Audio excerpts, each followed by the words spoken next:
teman-teman, NIM J1G01506 Prodi Agribisnis dari kelompok 38. Pada praktikum kali ini kita akan membahas dua bahan praktikum dari jenis apa, dua bahan praktikum dari jenis patogen, dan dua bahan praktikum dari jenis gulma. Untuk lebih jelasnya, ikuti saja penjelasan dari video saya kali ini. Bahan pertama yang digunakan yaitu belalang Oxia sinensis, memiliki klasifikasi yaitu berfilum arthropoda, berkelas Insecta, berordo Orthoptera, berfamili Acrididae, bergenus Oxia, dan memiliki spesies Oxia sinensis. Tanaman inang belalang atau Oxia sinensis ini yaitu tanaman yang memiliki daun seperti padi, jagung, dan lain-lain. Hama ini menyerang tanaman padi dan cara hinggap di tanaman kemudian memakan daun sehingga akan mengurangi bagian luar permukaan daun dan mengganggu fungsi fisiologis dari tanaman yang diserang. Cara pengendalian hama Oxia sinensis ini yaitu secara mekanik dengan cara menangkap langsung menggunakan tenaga manusia. Secara fisik yaitu dengan cara sanitasi rumput, secara biologis yaitu dengan menggunakan musuh alami dari belalang. Secara kimiawi yaitu dilakukan dengan cara menyemprotkan insektisida pada tanaman padi. Selanjutnya yaitu hama ulat penggulung daun pisang atau Erionotatrax. Klasifikasinya yaitu berfilum Arthropoda, kelas Insecta, ordo Lepidoptera, famili Hesperidae, genus Erionota, dan spesies Erionotatrax.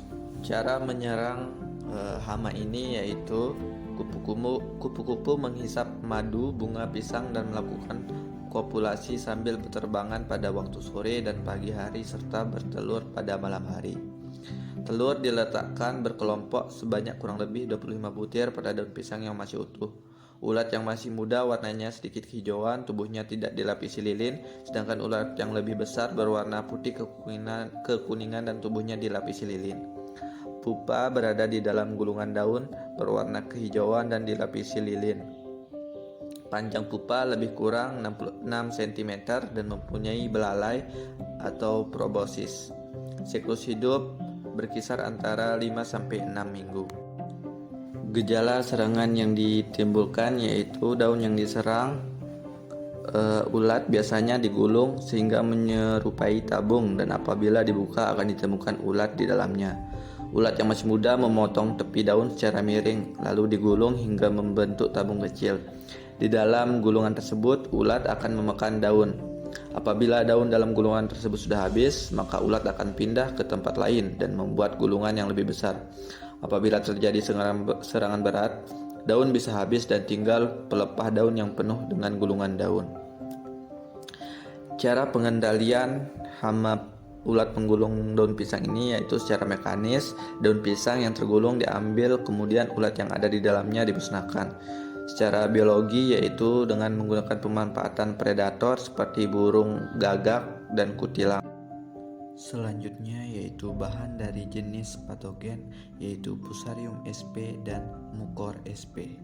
Yang pertama yaitu Fusarium sp, memiliki klasifikasi yaitu Kingdom Fungi, divisi Amastigomycota, kelas Deutermycetes, ordo Moniliales, famili Tuberculaceae, dan genus Fusarium dan spesies Fusarium sp. Jamur Fusarium sp adalah jamur patogen yang dapat menginfeksi tanaman dengan kisaran inang sangat luas. Jamur ini menyerang jaringan vaskuler dan mengakibatkan kelayuan pada tanaman inangnya dengan cara memperlambat aliran air pada jaringan silam. Gejala awal pada tanaman yang terinfeksi adalah daun mendadak layu. Setelah 1-2 hari, daun berubah warna menjadi kelabu dan terkulai.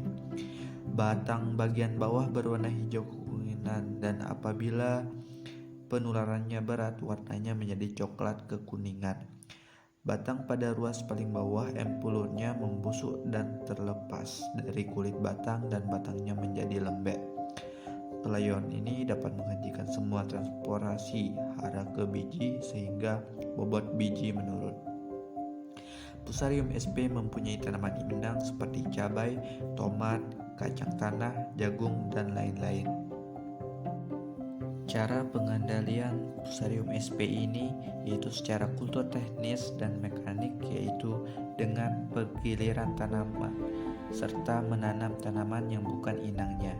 Secara biologi yaitu dengan memanfaatkan musuh alaminya seperti Trichoderma sp. Secara kimiawi yaitu dengan menggunakan fungisida dengan dosis yang tepat. Patogen selanjutnya yaitu Mucor sp, memiliki klasifikasi kingdom fungi divisi Zygomicota, kelas Zygomycotaceae, ordo Mucorales, famili Mucoraceae, genus Mucor, dan spesies Mucor sp. Jamur Mucor sp menyerang sayur-sayuran dengan menyerang sistem pusat pada jaringan-jaringan tanaman sehingga menimbulkan infeksi secara tiba-tiba. Tanaman inang jamur ini yaitu tanaman sayur-sayuran seperti kacang panjang dan lain-lain. Cara pengandalian untuk jamur ini yaitu bisa dilakukan secara mekanik atau fisik, yaitu dengan cara membersihkan area di sekitar lahan, baik menggunakan alat dan lain sebagainya. Pengendalian secara kimia yaitu dilakukan dengan menyemprotkan bahan kimia atau fungisida pada bagian-bagian tanaman yang diserang atau menyemprotkan pada jamur patogen tersebut. Secara biologis yaitu dengan menggunakan asap cair kayu laban. Selanjutnya bahan yang digunakan yaitu dari jenis gulma, yaitu rumput teki dan apu-apu.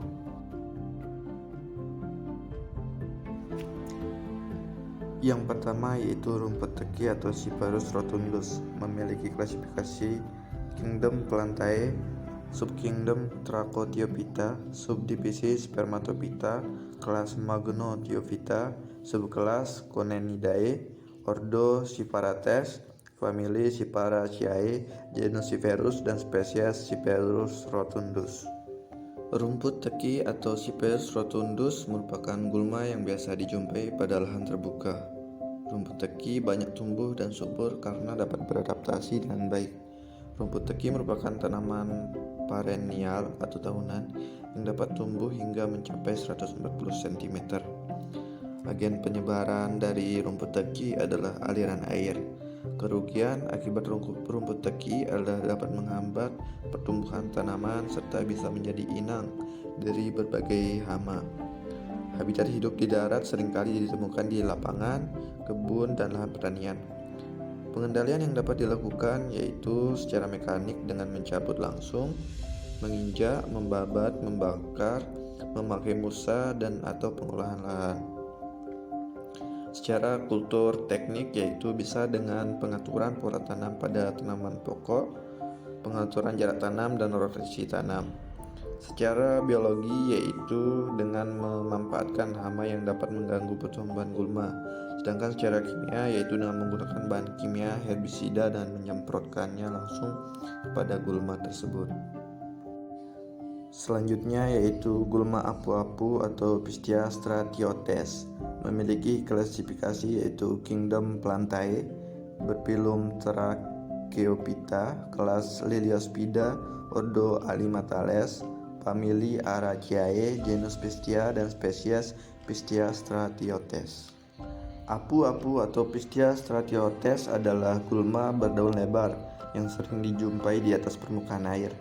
Ciri-ciri dari apu-apu yaitu daunnya berwarna hijau atau hijau kebiruan dan kekuningan saat tua, dengannya ujung membulat dan pangkal agak meruncing. Ukuran daun memiliki panjang sekitar 2-10 cm dengan lebar antara 2-6 cm. Tanaman air apu-apu memiliki akar panjang hingga 80 cm yang berwarna putih. Rambut-rambut akar membentuk suatu struktur seperti keranjang yang dikelilingi gelembung udara sehingga meningkatkan daya apung tumbuhan ini.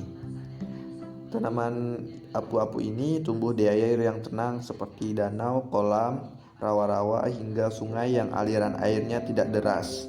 Juga tumbuh di sekitaran tanaman padi. Tumbuhan ini mengapung di permukaan air yang banyak terkena sinar matahari. Berkembang biak secara generatif melalui stolon. Kerugian yang dapat ditimbulkan oleh gulma apu-apu yaitu adanya kompetisi perebutan air terhadap tanaman budidaya, seperti contohnya padi tersebut. Persaingan gulma dapat mengurangi kemampuan tanaman untuk berproduksi.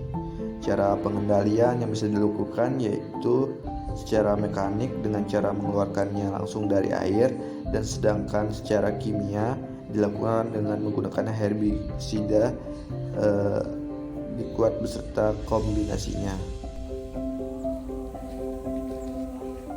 Mungkin itu saja penjelasan dari video kali ini. Semoga praktikum kali ini dapat bermanfaat ke depannya. Sekian dan terima kasih. Wassalamualaikum.